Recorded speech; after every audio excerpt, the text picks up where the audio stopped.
देखो बच्चों, आज मैं आपको अलग अलग एंगल्स पर ट्रिग्नोमेट्रीज वैल्यूज फाइंड आउट करना सिखाता हूँ, लेकिन शॉर्ट ट्रिक अपने चुटकियों में, उंगलियों में। अगर हम अपनी पांचों उंगलियों को अलग अलग एंगल्स की वैल्यू दे दें, जैसे थंब को 0 degree, first finger 30 degree, then 45, 60, फिर 90 डिग्री, जैसे मैंने यहाँ पर डायग्राम में आपको शो किया है। ठीक है, तो अब sine theta, cos theta, tangent theta या कोई भी ट्रिग्नोमेट्रीज की रेशियोज की वैल्यूज मुझे अलग अलग एंगल्स पर फाइंड आउट करना है, तो उसके लिए शॉर्ट ट्रिक्स अगर आपको अपनी फिंगर टिप्स पर याद हो गई तो उसकी वैल्यूज भी फिंगर टिप्स पर निकाल सकते हैं।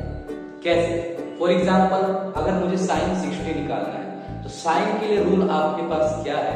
जिस एंगल की वैल्यू फाइंड आउट करनी है, जिस भी एंगल की वैल्यू फाइंड आउट करनी है, उस एंगल के फिंगर्स पर जाओ और उससे ऊपर जितने भी फिंगर्स है उसे काउंट करके रूट में रखना है, डिवाइड बाय 2। जिस एंगल की वैल्यू फाइंड आउट करनी है उस फिंगर पर जाना है, उससे पहले कितनी फिंगर्स है काउंट करके रूट में रखना है, डिवाइड बाय 2। फॉर एग्जाम्पल, अगर मुझे साइन 60 की वैल्यू फाइंड आउट करनी है तो सबसे पहले मैं 60 डिग्री कहां पर है? थर्ड फिंगर पर। तो उससे पहले कितनी फिंगर्स लेफ्ट हो गई? 1 2 3 तो रूट 3 डिवाइड बाय 2। हमें हमेशा डिवाइड बाय 2 करना है, ये रूल में फिक्स है। तो ऊपर जितनी उंगलियां गई रूट 3 बाय 2। आप इस टेबल में भी देख सकते हो 60 डिग्री, साइन 60 डिग्री की वैल्यू क्या है हमारी? Root 3 by 2। अगर यहीं पर मुझे कोस 60 की वैल्यू फाइंड आउट करनी है, किसकी वैल्यू? कोस 60। कोस के लिए रूल क्या है? एंगल्स के लिए तो हम उसी फिंगर पर जाएंगे, लेकिन कोस के लिए रूल ये है उसके बाद कितनी उंगलियां हैं उसे काउंट करके रूट में डिवाइड बाय 2। जैसे कोस 60 यहां पर है, उसके बाद कितनी उंगलियां हैं? 1, तो root 1 divide by 2। Final answer कितना आ गया? 1 बाय 2। आप अपने टेबल में भी चेक कर सकते हैं कि कोस 60 1 बाय 2, साइन 60 रूट 3 बाय 2 आता है। अगर इसी के साथ अगर आपको टेंजेंट थीटा में निकालना है, टेंजेंट थीटा, तो उसके लिए हमें रूल पता होना चाहिए। पहले मैं एक जगह बना लूंगा आपको यहां शो करने के लिए। Tangent theta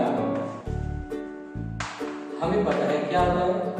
sine by cos theta. हम इन दोनों की वैल्यूज को भी पुट करके इसका आंसर फाइंड आउट कर सकते हैं। अगर नहीं पता है साइन थीटा की वैल्यूज, हमें इसी ट्रिक से करना है, तो हमें साइन और कोस की ट्रिक्स तो पता चल गई। साइन के लिए फिंगर्स ऊपर की काउंट करनी है और कोस के लिए फिंगर्स नीचे की काउंट करनी है, बस।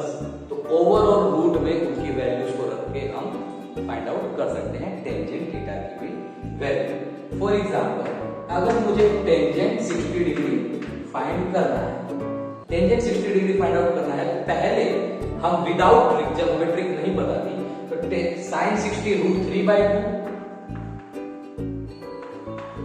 डिवाइड बाय कोस 60 1 बाय 2, ये वैल्यूज पुट करते थे और 2 से 2 कैंसिल, हमारा आंसर कितना आ गया? रूट 3। बट अब मैं शॉर्ट ट्रिक से आपको समझाता हूं अपने उंगलियों की टिप से कि हम tan 60 डिग्री कैसे फाइंड आउट कर सकते हैं। लेट्स सी tan 60 डिग्री, ऊपर क्या आ गया? साइन थीटा, मतलब साइन 60। तो साइन 60 उसी उंगली पर आ जाए, उससे पहले कितनी उंगलियां हैं? 3। साइन 60 के लिए 3, बाय में नीचे कौन है? कोस 60, तो कोस 60 के लिए नीचे की उंगलियां काउंट करते हैं, बाय में 1 और ओवरऑल का रूट। हमारा फाइनल आंसर कितना आ गया? रूट 3। हम इसे भी अपनी उंगलियों की शॉर्ट ट्रिक से फाइंड आउट कर सकते हैं। बाकी कोटेंजेंट थीटा, सेकेंड थीटा और कोसेकेंट थीटा हमें पता है कि it is a reverse of these 3 ratio.